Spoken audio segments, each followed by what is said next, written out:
Ravi Prakash Siliconandhra hospital Kuchipudi super speciality వైద్య సేవలు పూర్తిగా ఉచితం.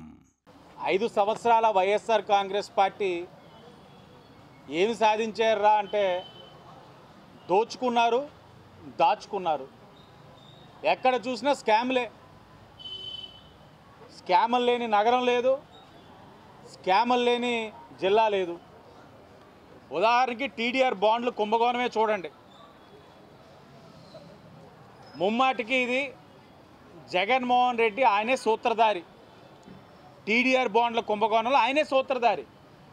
700 కోట్లు స్కామ్ టీడీఆర్ బాండ్ల ద్వారా చేయగలిగారంటే ఒక మంత్రి, ముఖ్యమంత్రి తెలియకుండా జరిగిందంటారా? మాజీ మంత్రి వైఎస్ఆర్ కాంగ్రెస్ పార్టీ అధికారంలో ఉన్నప్పుడు 700 కోట్లు స్కామ్ చేయగలిగారనంటే ముఖ్యమంత్రికి తెలియకుండా జరిగిందంటారా? ఆనాటి ముఖ్యమంత్రికి. మీరు కేవలం కారుమూరి నాగేశ్వరరావు గారి సారథ్యంలో మురికి వార్డులో రోడ్లు వేసే పేరుతోటే సుమారు 700 కోట్లు స్కామ్. కారుమూరి నాగేశ్వరరావు గారు, కరుణాకర్ రెడ్డి గారు, కొట్టు సత్యనారాయణ గారు, మూర్తి గారు వారందరినీ విచారిస్తే వాస్తవాలు బయటకు వస్తాయి. నిన్ననే మా మంత్రి మున్సిపల్ అడ్మినిస్ట్రేషన్ నారాయణ గారు ముఖ్యమంత్రి చంద్రబాబు నాయుడు గారికి డీటెయిల్డ్ రిపోర్ట్ ఇవ్వడం జరిగింది టీడీఆర్ బాండ్ల మీద. ఎన్నికలకి మేము వెళ్ళినప్పుడు 2024 ఎక్కడికక్కడ క్రెడై అసోసియేషన్ వారు, కొంతమంది ప్రజలు టీడీఆర్ బాండ్లు లేకపోవడం వల్ల మేము చాలా ఇబ్బందులు పడతా ఉన్నాం, మీరు నిర్ణయం తీసుకోండి అంటే వాళ్ళందరికీ చెప్పాం. ఇంత పెద్ద స్కామ్ అయ్యింది, దీని అంతటా కూడా విచారణ జరగాలి. జరిగిన తర్వాత సరైన సమయంలోనే వాళ్ళపైన చర్యలు తీసుకొని ప్రజలకు ఇబ్బందులు లేకుండా చేస్తామని ఎన్నికల ముందు హామీ ఇచ్చున్నాం ఎన్డీఏ కూటమి. నిన్ననే నారాయణ గారు చంద్రబాబు నాయుడు గారికి డీటెయిల్ రిపోర్ట్ ఇవ్వడం, టీడీఆర్ బాండ్లు గత ప్రభుత్వంలో జరిగిన తప్పులపైన సిఐడి వారిని ఇన్వెస్టిగేట్ చేయమని గౌరవ ముఖ్యమంత్రి గారు చెప్పడం జరిగింది. వాస్తవాలు వస్తూ ఉన్నాయి. దగ్గరలో పందికొక్కుల్లాగా మేసేశారు ప్రజాధనాన్ని, వ్యవస్థని కొల్లగొట్టేశారు. దానికి కారణమైన వారు ఆనాడున్న ప్రజాప్రతినిధులు, వారికి సహకరించిన అధికారులు. ప్రతి ఒక్కరి యొక్క గుట్టు బయటికి వస్తుంది. ఎవరిని కూడా ఎన్డీఏ కూటమి వదిలిపెట్టదు. తప్పు చేసిన వారిని ఎన్డీఏ కూటమి ఎవరిని కూడా వదిలిపెట్టదు. వారిపైన కఠినమైన చర్యలు ఉంటాయి. అవినీతి సొమ్ముని కక్కిస్తాం. ప్రజల డబ్బు ఏదైతే అన్యాయంగా మెక్కారో ప్రతి రూపాయి కక్కిస్తాం. వారికి అధికారం ఉంది కదా అని చెప్పి దాసోహం కింద పనిచేసిన అధికారుల పైన కూడా కఠినమైన చర్యలు ఉంటాయి. ఈ ఒక్కదాంతో ఆగట్లేదు. నిన్ననే అగ్రిగోల్డ్ గురించి వచ్చింది. అగ్రిగోల్డ్ అంశం మీరు చూడండి. 2014-19లో అగ్రిగోల్డ్కి ఒక మాదిరి న్యాయం చేసిందంటే ఆనాడు తెలుగుదేశం పార్టీ, తెలుగుదేశం ప్రభుత్వం వాళ్ళ ఆస్తులన్నీ అటాచ్ చేస్తున్నాం. వాళ్ళకి ఏ విధంగా కూడా వాళ్ళ ఆస్తులు ఎంజాయ్ చేయనివ్వకుండా ప్రభుత్వమే వాటిని అమ్మి అగ్రిగోల్డ్ ఏదైతే ఉన్నారో సబ్స్క్రైబర్స్ అందరికీ న్యాయం చేసే కార్యక్రమం మేము చేస్తే, ఈ 5 సంవత్సరాలు వీరు ఏం చేశారంటే మేము అటాచ్ చేసిన ఆస్తుల్ని దొడ్డిదారిన అధికారుల సహకారంతో అగ్రిగోల్డ్ ఆస్తుల్ని దోచేశారు ఈ వైఎస్ఆర్సీపీ నాయకులు. ఈరోజు అగ్రిగోల్డ్ భూముల కేసులో మాజీ మంత్రి జోగి రమేష్ కుమారుడు జోగి రాజీవ్ పైన కేసు. అతను A2 అంటే జోగి రాజీవ్ A2. A1 కింద జోగి రమేష్ గారి బాబాయ్ జోగి వెంకటేశ్వరరావు, A3 కింద అడుసుమెల్లి మోహన్ రామ్ దాస్, A4 అడుసుమల్లి వెంకట సీతా మహాలక్ష్మి, A5 గ్రామ సర్వేయర్ దేదీప్య, A6 మండల సర్వేయర్ రమేష్, A7 డిప్యూటీ తహసీల్దార్ విజయ్ కుమార్, A8 తహసీల్దార్ జాహ్నవి. సిగ్గుపడాలి వైసీపీ వారు. లక్షల్లో ఉన్న అగ్రిగోల్డ్ లబ్ధిదారు ఏదైతే సబ్స్క్రైబర్స్ లక్షల్లో ఉన్నారు ఈ రాష్ట్రంలో, వారు ఇప్పటికే డబ్బులు రాలేదని కొంతమంది మనస్తాపం చెంది ప్రాణాలు కోల్పోయారు. ఇప్పటికీ బాధలు పడుతున్నారు. మేము ఈ బాధలన్నీ చూసి ఎన్డీఏ కూటమిగా నేనే ఇనిషియేట్ చేశాను. రాష్ట్రంలో ఉన్న యూనియన్ ఏదైతే ఉందో గౌరవ మన నారా లోకేష్ గారు పాదయాత్రప్పుడు ఆయన దగ్గర తీసుకెళ్తే ఎలక్షన్ మేనిఫెస్టోలో లోకేష్ గారు పెట్టించారు. గట్టిగా ఉంటే వాళ్ళందరూ ఒక 2000 కోట్లు ఇస్తే మ్యాక్సిమం సబ్స్క్రైబర్స్ అందరికీ ఒక న్యాయం చేయగలమంటే లోకేష్ గారు హామీ ఇచ్చి గౌరవ ముఖ్యమంత్రి చంద్రబాబు నాయుడు గారు అగ్రిగోల్డ్ ఏదైతే సబ్స్క్రైబర్స్ ఉన్నారో దశల వారీగా ఇనీషియల్గా ఒక 700-800 కోట్లు ఇచ్చి వాళ్ళందరికీ న్యాయం చేద్దామని ఆయన హామీ ఇస్తే నాయకుడు అంటే ఇది, న్యాయం చేయడం అంటే ఇది విధానం. మీరు న్యాయం చేయండిరా బాబు అని వైసీపీ వాళ్ళని అడిగితే ఏం న్యాయం చేయాలంటే అగ్రిగోల్డ్ వాళ్ళ ఆస్తులు ఎక్కడెక్కడ అటాచ్ అయినాయో తెలుసుకొని పందికొక్కులాగా మేసేశారు వీళ్ళు. మళ్ళీ ఎవరు మేసారు అని అంటే ఓ మాజీ మంత్రి తనయుడు. ఏ మొహం పెట్టుకొని జగన్మోహన్ రెడ్డి ఇంకా రాష్ట్రంలో ప్రజల ముందుకు వస్తూ ఉన్నాడు. ఆయన నీ మంత్రులు ఒకరు టీడీఆర్ బాండ్లు స్కాము, ఒకరు అగ్రిగోల్డ్ స్కాము, ఇంకొకరేమో అరగంట గంట అంటారు. ఇక్కడ మహిళలు ఉన్నారు చెప్పలేకపోతా ఉన్నాం. అసలు ఎంతటి ప్రబుద్ధులు అంటే ఒక్కొక్కరు ఒక్కొక్క జాతిరత్నం. మళ్ళీ వీళ్ళ కోసం ఎలక్షన్ అప్పుడు వెళ్ళి వాళ్ళని పక్కనెట్టుకొని సౌమ్యుడు, మంచివాడు, మంచి బాలుడు, నోట్లో ఏలెట్టిన కొరకడు, ఆర్థికంగా అంతంత మాత్రమే అంటాడు. కానీ వాళ్ళు చేసిన తప్పుడు పనులు ఎక్కడా తెలియనట్లే నటించాడు ఆయన కూడా, జగన్మోహన్ రెడ్డి గారు. ఇప్పుడు ఒక్కొక్కటిగా బయటికి వస్తూ ఉంది. ఇది ఆరంభమే. తప్పకుండా వీటన్నిటికీ సూత్రధారి జగన్మోహన్ రెడ్డి గారే. ముఖ్యమంత్రిగా మీదే ఆనాడు బాధ్యత. నాకు తెలీదు నా మంత్రులు చేసేసారంటే కౌన్సిల్ ఆఫ్ మినిస్టర్స్ బాధ్యత ముఖ్యమంత్రిది. ఆయన బాధ్యత వహించాలి.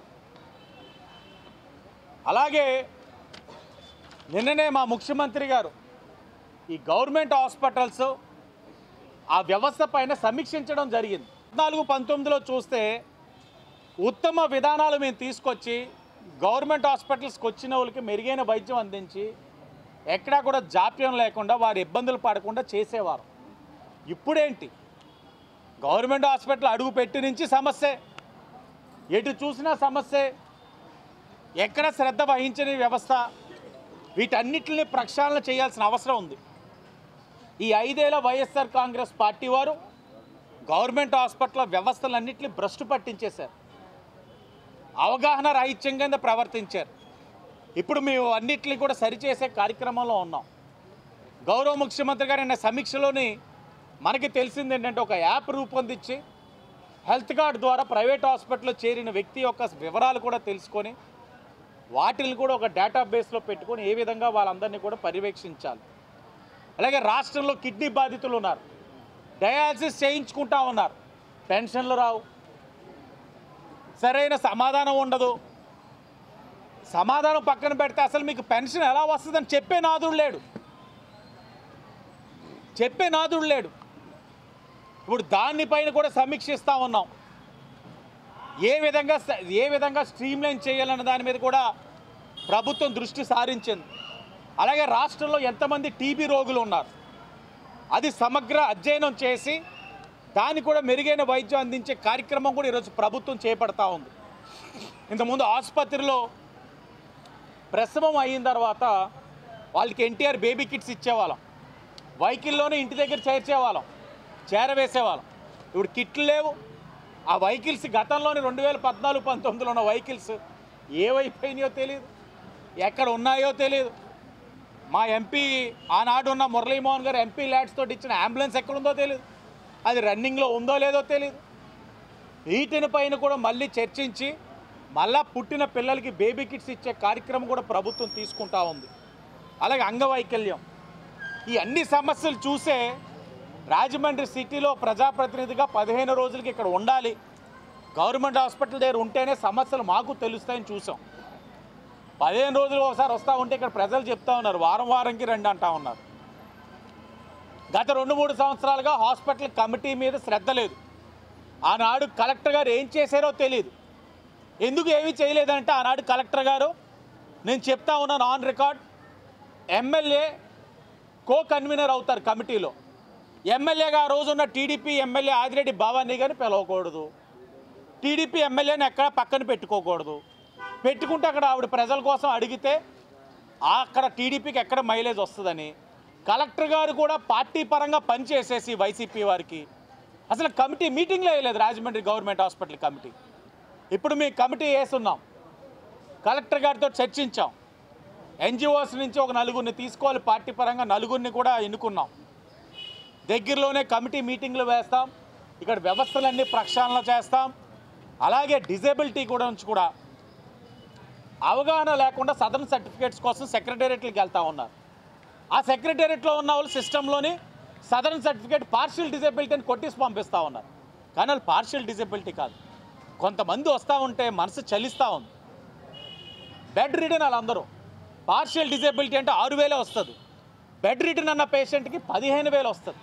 మరలా ఇక్కడి నుంచి డిఎంహెచ్ఓకి పంపించి వాళ్ళందరినీ పార్షియల్ డిజేబిలిటీ కాదు బెడ్ రిడన్ అని చెప్పి మేము చేయించాల్సి వస్తూ ఉంది. కలెక్టర్ గారిని అడిగితే ఎంత శ్రద్ధ వహించారంటే ఆవిడ కలెక్టర్ గారికి దండం పెట్టాలి. కలెక్టర్ ఆఫీస్లో కౌంటర్ ఓపెన్ చేయించారు.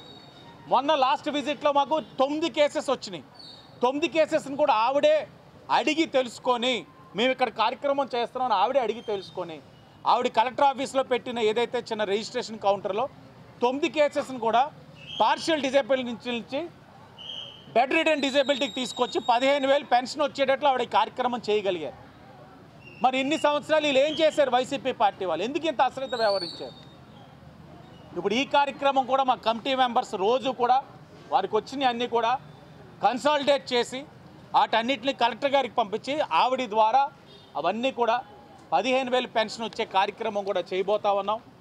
ఏది ఏమైనా వీరు 5 సంవత్సరాలు రాష్ట్రానికి తీరంగా అన్యాయం చేశారు.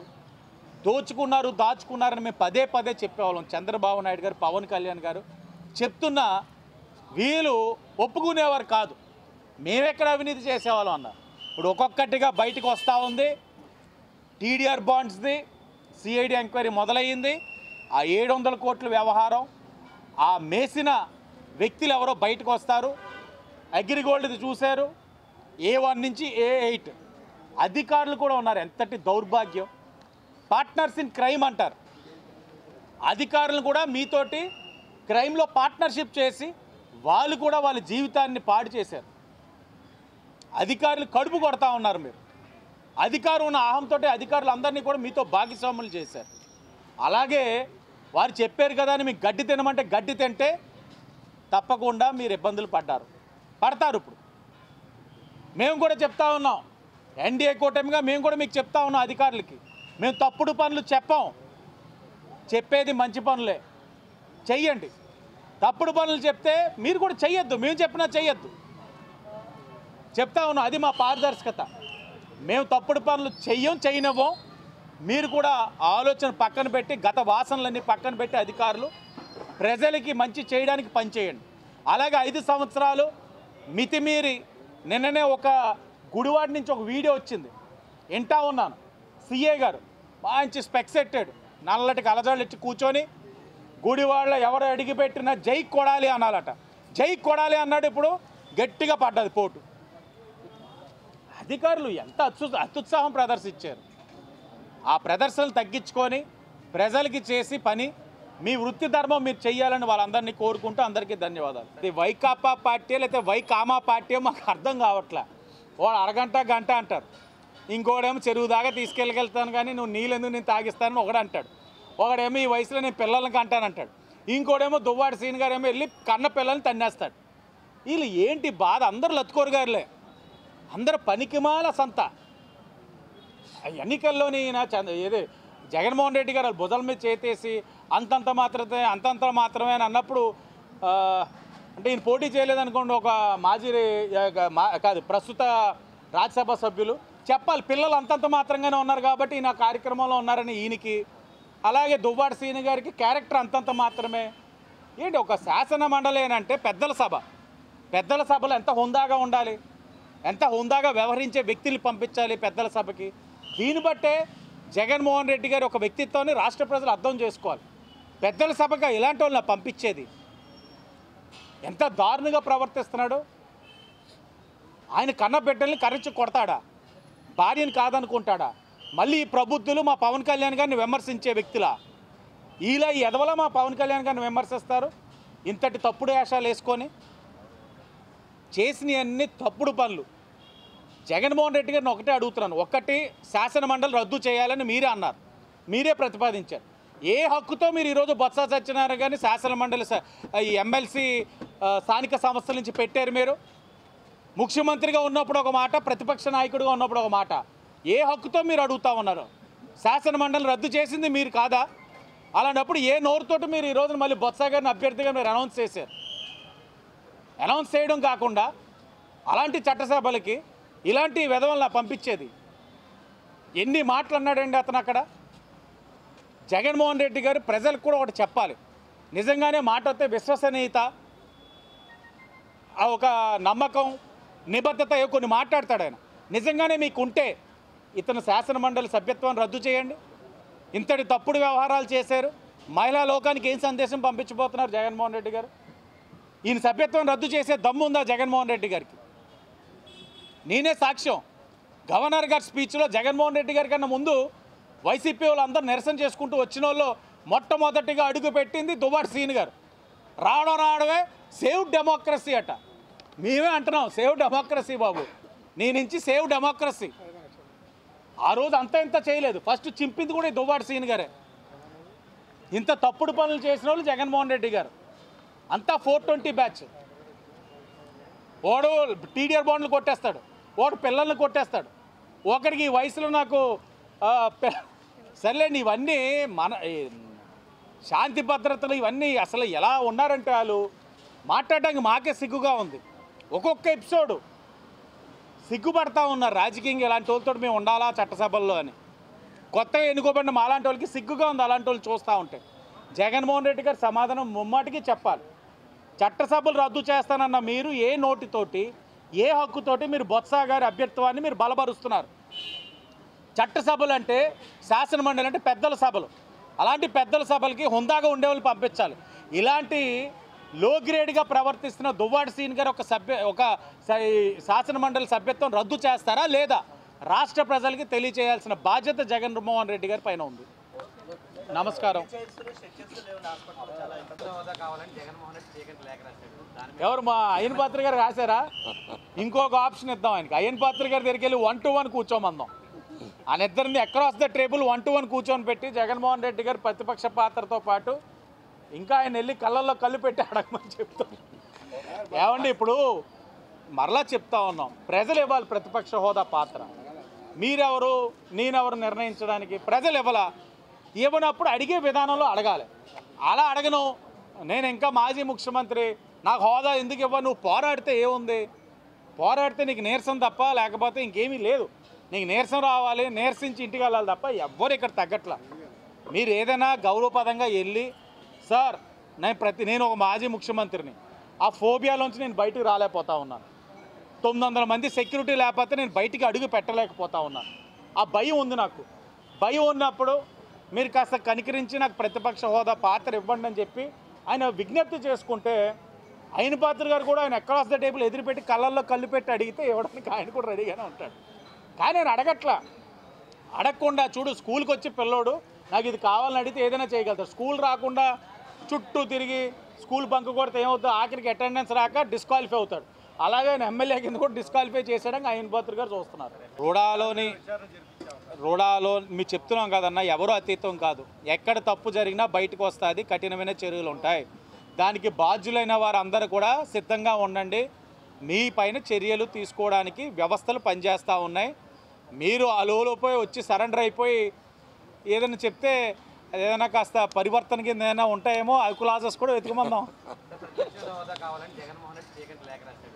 ఎవరు? మా అయ్యన్ పాత్ర గారు రాశారా? ఇంకొక ఆప్షన్ ఇద్దాం ఆయనకి. అయ్యన్ పాత్ర గారి దగ్గరికి వెళ్ళి 1-to-1 కూర్చోమందాం. ఆయన ఇద్దరిని అక్రాస్ ద టేబుల్ 1-to-1 కూర్చొని పెట్టి జగన్మోహన్ రెడ్డి గారు ప్రతిపక్ష పాత్రతో పాటు ఇంకా ఆయన వెళ్ళి కళ్ళల్లో కళ్ళు పెట్టి అడగమని చెప్తాం. ఏమండి, ఇప్పుడు మరలా చెప్తా ఉన్నాం, ప్రజలు ఇవ్వాలి ప్రతిపక్ష హోదా పాత్ర. మీరెవరు, నేనెవరు నిర్ణయించడానికి? ప్రజలు ఇవ్వాలా? ఇవ్వనప్పుడు అడిగే విధానంలో అడగాలి. అలా అడగను, నేను ఇంకా మాజీ ముఖ్యమంత్రి, నాకు హోదా ఎందుకు ఇవ్వ, నువ్వు పోరాడితే ఏముంది? పోరాడితే నీకు నీరసం తప్ప లేకపోతే ఇంకేమీ లేదు. నీకు నీరసం రావాలి, నీరసించి ఇంటికి వెళ్ళాలి తప్ప ఎవ్వరు ఇక్కడ తగ్గట్లా. మీరు ఏదైనా గౌరవపదంగా వెళ్ళి సార్ నేను ఒక మాజీ ముఖ్యమంత్రిని, ఆ ఫోబియాలోంచి నేను బయటికి రాలేకపోతా ఉన్నాను, 900 మంది సెక్యూరిటీ లేకపోతే నేను బయటికి అడుగు పెట్టలేకపోతా ఉన్నాను, ఆ భయం ఉంది నాకు. భయం ఉన్నప్పుడు మీరు కాస్త కనికరించి నాకు ప్రతిపక్ష హోదా పాత్ర ఇవ్వండి అని చెప్పి ఆయన విజ్ఞప్తి చేసుకుంటే అయిన పాత్ర గారు కూడా ఆయన అక్రాస్ ద టేబుల్ ఎదురుపెట్టి కళ్ళల్లో కళ్ళు పెట్టి అడిగితే ఇవ్వడానికి ఆయన కూడా రెడీగానే ఉంటాడు. కానీ నేను అడగట్లా. అడగకుండా చూడు స్కూల్కి వచ్చి పిల్లోడు నాకు ఇది కావాలని అడిగితే ఏదైనా చేయగలుగుతాడు. స్కూల్ రాకుండా చుట్టూ తిరిగి స్కూల్ బంక్ కొడితే ఏమవుతుంది, ఆఖరికి అటెండెన్స్ రాక డిస్క్వాలిఫై అవుతాడు. అలాగే ఆయన ఎమ్మెల్యే కింద కూడా డిస్క్వాలిఫై చేసేయడానికి ఆయన పాత్ర గారు చూస్తున్నారు. దువ్వెన ఎపిసోడా మొన్నే చూసాం. 1987లో లేఅవుట్, అది DTCP approved layout, LP number వచ్చింది జనప్రియ 2. 1987లో వేసిన లేఅవుట్కి కొత్త ఓనర్లు ఇప్పుడు పుట్టారు అని అంటే ఏంటి చూద్దాం. ఆశ్చర్యం. వచ్చి డైరెక్ట్గా జేసీపీతో తవ్వేస్తుంటే చెప్పాం ఆ భూమిని అంతా దున్నేస్తున్నాడు. నీకు ఇంకా గత వైసీపీ వాసన పోలేనట్లుంది, ఒళ్ళు దగ్గరెట్టుకొని ప్రవర్తించండి. 1987లో వేసిన లేఅవుట్ ఇప్పుడు నీకు ఏటయ్యా సంబంధం అని రికార్డు ఉంటే తీసుకురమ్మనం. రోజున్నర అయింది ఇప్పుడు దాకా రికార్డు ఇవ్వాల. ఎవరు అండదండలతో చేసాడనేది అర్థం కావట్లా. కలెక్టర్ గారికి విజ్ఞప్తి చేశాం. దానితో పాటు పిడింగోయిలోని ఫ్రీ హోల్డ్ కింద 22A భూముల్ని ఇష్టానుసారంగా చేస్తున్నారు. ఆన్ రికార్డ్ చెప్తా ఉన్నాం. ఫ్రీ హోల్డ్ పేరుతోటి అనేకమైన ల్యాండ్ని ఇష్టానుసారంగా దోచేసుకున్నారు. అన్ని రీసర్వే జరుగుతున్నాయి. ఈరోజు కూడా ఇంకో రిక్వెస్ట్ పెడుతున్నాం. మొత్తం సూత్రధారులు అందరూ బయటకు వస్తారు. 22A పేరుతోటి ఫ్రీ హోల్డ్ తోటి ఏదైతే అన్యాయంగా గవర్నమెంట్ భూముల్ని మీరు అందరూ కూడా రిజిస్ట్రేషన్ చేసుకున్నారో అది ఇలాగా ఒకడి పేరు మీద ఉన్న లేఅవుట్ను కూడా నాదని చెప్పి ఈ ల్యాండ్ గ్రాబింగ్ వాళ్ళు అందరూ కూడా వస్తూ ఉన్నారు. కఠినమైన చర్యలు ఉంటాయి, మానుకోండి. గత ప్రభుత్వం ఇదే సిస్టమ్ రావడం, ఒక ప్రజాప్రతినిధి అండదండలతోటి భూమిలోకి వెళ్ళడం, దున్నేయడం, పిలవడం, నా దగ్గర రికార్డు ఉందన్నాం, మరి చూపించే నీ రికార్డు అంటే మా అమ్మ మీద ఒట్టేసాను, మా నాన్న మీద ఒట్టేసాను, రికార్డు ఎవరికి చూపించను, నా ఇంట్లో నా లాకర్లో ఉందని చెప్తారు, రికార్డులు రావు. ఆ ప్రజాప్రతినిధి వైసీపీ నాయకుడు ఎందుకులేండి సెటిల్మెంట్ చేద్దాం, ఎకరానికి ఇంత ఇవ్వండి అని చెప్పడం. ఇదే సెటిల్మెంట్, ఇదే దందా. ఇంకా దందాలు సాగవు, కొనసాగనివ్వం. కఠినమైన చర్యలు ఉంటాయి తప్పకుండా. అన్యాయంగా వచ్చిన ఈ జనప్రియ 2 లేఅవుట్లో వారికి కూడా ఇబ్బందులు కలుగుతాయి. సహకరించిన అధికారులు కూడా సర్వేయర్స్కి కానీ అధికారులకు కానీ చెప్తా ఉన్నాం, అనవసరంగా ఈజీ మనీకి మీరు కానీ అలవాటు పడితే అలవాట్లు మానుకోండి. కాదు మాకు ఇంకా అలవాట్లు పోవట్లేదు, వైసీపీ వాళ్ళు మనకు నేర్పించారంటే ఉద్యోగాలు మానుకోండి. కాదని అలా ఇలాగే కొనసాగితే కట్టకటాలు వెనక్కి పోతారు. మరిన్ని వీడియోస్ కోసం ఛానల్ ని సబ్స్క్రైబ్ చేయండి. లేటెస్ట్ అప్డేట్స్ కోసం వాట్సాప్ ఛానల్ ని ఫాలో చేయండి. అండ్ లింక్ డిస్క్రిప్షన్ లో ఉంది.